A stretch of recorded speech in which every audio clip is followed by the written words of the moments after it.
प्रश्न में दी गई आकृति में पी क्यू अर्धवृत्त का व्यास है।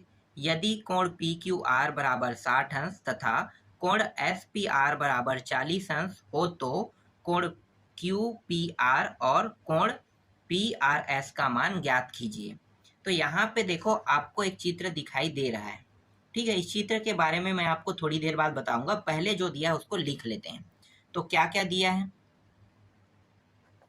दिया है कोण पी क्यू आर दिया है और इसका मान दिया है 60 अंश तथा और एक और कोण है उसका भी मान दिया है, कोण एस पी आर है, इसका मान दिया है 40 अंश दिया हुआ है।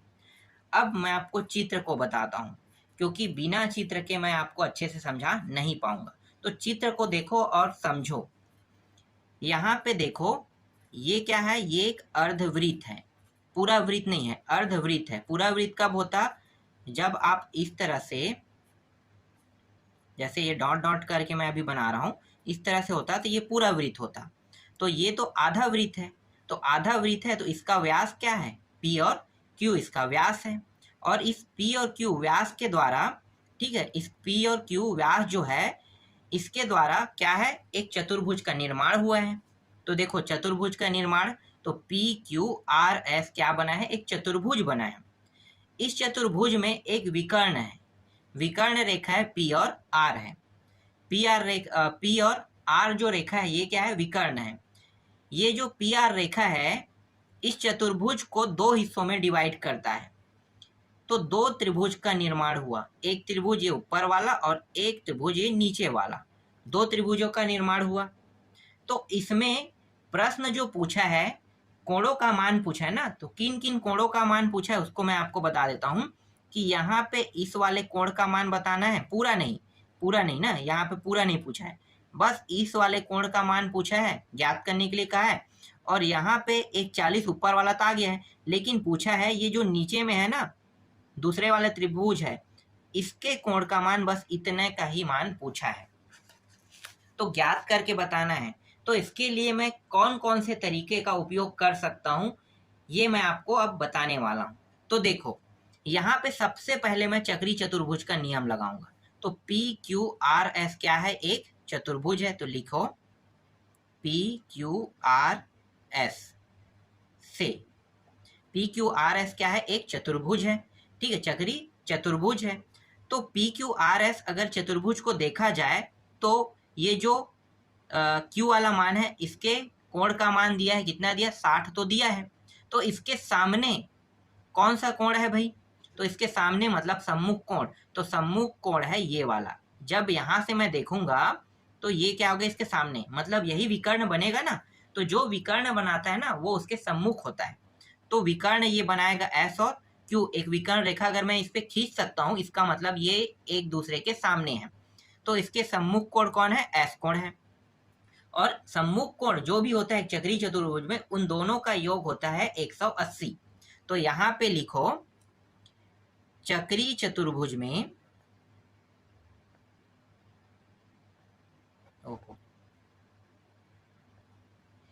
चक्री चतुर्भुज में सम्मुख कोणों का योग 180 अंश होता है। P Q R plus P S R दोनों का योग है 180 अंश। इसका मान दिया हुआ है कितना है? 60। तो ये रहा 60 प्लस इसका मान ज्ञात कर लेते हैं, पी एस आर बराबर 180 अंश। इस 60 को उस पार ले जाओ तो यहाँ पे बचेगा कोण पी एस आर बचेगा, और ये रहा 180 अंश माइनस 60 बराबर प्राप्त हो गया घटाने पर 120 अंश। तो पी एस आर का मान प्राप्त कितना हुआ? 120 अंश। तो यहाँ पे मैं लिख देता हूँ 120 अंश। अब इस वाले कोण का मान मैं आसानी से निकाल सकता हूँ। अब मैं यहाँ पे क्या करने वाला हूँ? त्रिभुज का नियम लगाऊंगा क्योंकि यहाँ पे देखो ना, त्रिभुज का अगर दो कोणों का मान आपको पता है तो तीसरा आसानी से निकाल सकते हो। तो दो कोणों का मान मुझे पता है, और त्रिभुज कौन सा है? P S R. लिखो यहाँ पे, त्रिभुज पी एस आर में, त्रिभुज पी एस आर को देख रहे हैं। तो पी एस आर जो त्रिभुज है, कोई भी त्रिभुज हो, त्रिभुज के तीनों कोणों का मान होता है अब 180। कितने कोण होते हैं त्रिभुज में? 3 कोण, और तीनों कोणों का मान कितना होता है? 180। तो लिखो यहाँ पे, त्रिभुज, एक कोण ये है पी एस आर, सीधा लिख लेता हूं, पी एस आर लिख लेता हूं। तो कोण P प्लस कोण S कोण R, इन तीनों कोणों का मान होता है 180 अंश होता है। ये रहा 180 अंश। अब P कोण का मान है 40, S कोण का मान मैंने अभी निकाला 120 अंश। देखो बीच में जो रहता है ना, वही क्या होता है? कोण होता है। तो यहाँ पे S कोण है, तो S कोण का मान हो गया 120, और कोण R का मान क्या करना है? ज्ञात करना है। तो ये रहा 180, इन दोनों को जोड़ दो तो कितना हो जाएगा? ये हो जाएगा 160 प्लस कोण R बराबर 180। इसको उस पार ले जाते हैं, तो कोण R बराबर 180 अंश माइनस 160 अंश। तो कोण R का मान प्राप्त हो गया 20 अंश। इतना प्राप्त हुआ। और कोण R को मैं कैसे लिख सकता हूं? कोण R को मैं इस तरह से लिख सकता हूं, देखो यहाँ पे क्या है? पी आर एस, इस तरह से भी मैं लिख सकता हूँ। तो यहाँ पे R को मैं लिखता हूँ पी आर एस, इस तरह से मैं लिख सकता हूँ। ये रहा इसका मान। तो एक मान आपका निकल गया। अब बचा है एक मान बस और निकालना है। तो 20 को कहाँ पे रखूंगा? यहाँ पे मैं रख लेता हूँ 20 को। ये रहा 20। ठीक, अब मैं क्या करने वाला हूँ? तो देखो, अब मैं हल करने वाला हूँ। यहाँ पे फिर से क्या देखना है आपको? त्रिभुज को देखना है। अब ये क्या है? ये एक व्यास है, ठीक है। और ये जो व्यास है, मतलब एक अर्ध वृत्त पर बना हुआ चतुर्भुज है, ठीक है। तो व्यास जो है ये बता रहा है कि अर्धवृत्त पर बना हुआ जो चतुर्भुज है, और उस चतुर्भुज पे अगर त्रिभुज का निर्माण होता है तो उन त्रिभुजों में एक त्रिभुज का जो मान होगा वो 90 अंश होगा ही होगा, मतलब समकोण होगा ही होगा। तो समकोण कौन सा होगा? तो देखो, ऐसे ही अब आपको पता चल गया, ये तो हो ही नहीं सकता, लेकिन ये यहाँ पे हुआ नहीं, तो बचा कौन? ये वाला बस बचा है। तो ये 90 अंश का होगा ही होगा। समझ गए? एक कम से कम कितने का होता है? 90 अंश का होता ही होता है, याद रखना। तो यहाँ पे पी क्यू आर लिखो, यहाँ पे कोण नहीं, त्रिभुज है ना, त्रिभुज पी क्यू आर में, कोण पी क्यू आर में लेते हैं। तो पी क्यू आर जो त्रिभुज है, इसमें एक क्या है? समकोण है ना। तो समकोण का मान कितना होता है? तो यहाँ पे लिखो पी क्यू आर में अर्धवृत्त के कोण क्या होते हैं? समकोण होते हैं। जैसे कि मैंने अभी आपको बताया, ठीक है। तो कौन सा कोण समकोण हो रहा है? तो यहाँ पे मैं उसको लिख लेता हूं। तो देखो कौन सा हो रहा है? क्यू आर पी बराबर 90 अंश होता है। अब फिर से हम त्रिभुज में देखने वाले हैं पी क्यू आर को। तो पी क्यू आर में तीनों कोणों का योग कितना होगा? 180। तो यहाँ पे एक कोण है P, एक कोण है Q, और एक कोण है R। पी क्यू आर है ना, तो इस तरह से तीन कोण, तीनों कोणों का मान 180 अंश। तो कोण P का मान मुझे ज्ञात करना है, तो जैसा है वैसा रखेंगे। Q का मान 60 अंश है, और कोण R का मान कितना है? देखो ना, R का मान 90 अंश, और ये रहा 180 अंश।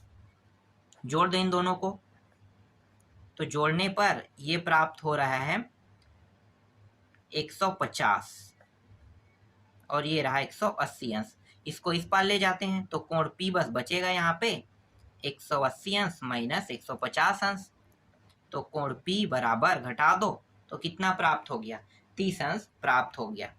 और कोण P को मैं कैसे लिख सकता हूँ? कोण P को मैं लिख सकता हूँ, यहाँ पे देखो QPR, एक सेकंड यहाँ पे दिखाई दो, QPR। तो लिखो QPR बराबर कितने अंश हो गया? 30 अंश। ये भी क्या है, इसका आंसर है। तो दो कोणों का मान निकालने के लिए कहा था, तो जिन जिन दो कोणों का मान निकालने के लिए कहा था, तो उन दो कोणों का मान मैंने निकाल दिया। तो ये क्या है, इसका आंसर है। नेक्स्ट प्रश्न पे चलते हैं। यदि एक चक्रीय चतुर्भुज के विकर्ण वृत्त के व्यास हो तो सिद्ध कीजिए कि वह एक आयत है। तो यहाँ पे देखो, आपको एक चित्र दिखाई दे रहा होगा, ठीक है। इस चित्र को देखो, तो जैसा प्रश्न में कहा है वैसा मैंने यहाँ पे एक चित्र का निर्माण कर दिया है, ठीक है। प्रश्न में क्या कहा है कि एक चक्रीय चतुर्भुज बनाना है, मतलब ये क्या है, एक चतुर्भुज है। अब इस चतुर्भुज में कहा है कि जो विकर्ण है वो वृत्त का व्यास होना चाहिए। तो देखो, ए सी विकर्ण है, ये बिंदु पॉइंट है ना, ये ओ लिखो, ये ओ बिंदु पॉइंट है, ये बिंदु है। और यहाँ पे देखो बी और डी भी क्या है, एक व्यास है। तो दोनों जो है वो क्या है, व्यास है। और इन्हीं व्यासों को क्या कहा गया है इस प्रश्न में, विकर्ण रहने के लिए कहा है। तो ये विकर्ण भी है और साथ ही साथ व्यास भी है। जैसा कि प्रश्न में कहा है वैसा मैंने एक चित्र का निर्माण कर दिया है। अब सिद्ध करके ये बताना है कि ये आयत है कि नहीं। तो देखो मैंने क्या लिखा है, ये क्या है, ये एक चतुर्भुज है, ए बी सी डी एक चतुर्भुज है, जिसके विकर्ण, देखो विकर्ण क्या है, ए सी व बी डी। तो देखो जिसके विकर्ण ए सी व बी डी, ठीक है, तथा इसके व्यास भी क्या है, ए सी व बी डी, वृत्त का क्या है, व्यास भी है। दोनों क्लियर हो गया। जो बातें इस प्रश्न में बनाने के लिए कहा है या कहने के लिए कहा है वो मैंने कर दिया, ठीक है। अब सिद्ध क्या करना है, सिद्ध करना है कि ए बी सी डी एक आयत है, ये सिद्ध करना है। तो चलो हल करते हैं अब। तो यहाँ पे मैं लिख लेता हूँ उत्पत्ति, ठीक है। यहाँ पे पहला पॉइंट डालूंगा, क्योंकि चार कोण है, तो चार कोण है, तो चार कोणों के लिए मैं हल करूंगा, ठीक है। एक वृत्त में कितने कोण होते हैं, सॉरी मैं वृत्त बोल रहा था, एक आयत है ना, तो एक आयत या एक चतुर्भुज, उसमें कितने कोण होते हैं, चार कोण। ध्यान से देखो, इन दोनों रेखाओं को अगर हमें हटा देता हूं तो यहाँ पे आपको क्या दिखाई दे रहा है, एक चतुर्भुज दिखाई दे, एक कोण, दो कोण, तीन कोण, चार कोण, ठीक है। तो चारों कोणों को सिद्ध करते हैं तो आसानी से मुझे पता चल जाएगी कि ये आयत है कि नहीं। और चारों कोणों का मान कितना आना चाहिए, 90 अंश, क्योंकि एक आयत या वर्ग दोनों बस ऐसा है जिसमें सभी कोण 90 अंश के होते हैं। अगर मैं सभी कोणों को 90 अंश सिद्ध कर पाता हूं तब क्या होगा, ये जो आकृति है वो एक आयत होगा। तो पहला देखो, तो पहले मैं विकर्ण ले रहा हूं, एसी विकर्ण को ले रहा हूं, ठीक है। तो यहाँ पे लिखो पहला में एसी, ठीक है। एसी क्या है, एसी एक विकर्ण है, मतलब व्यास है, तो व्यास मान लो, एसी व्यास द्वारा,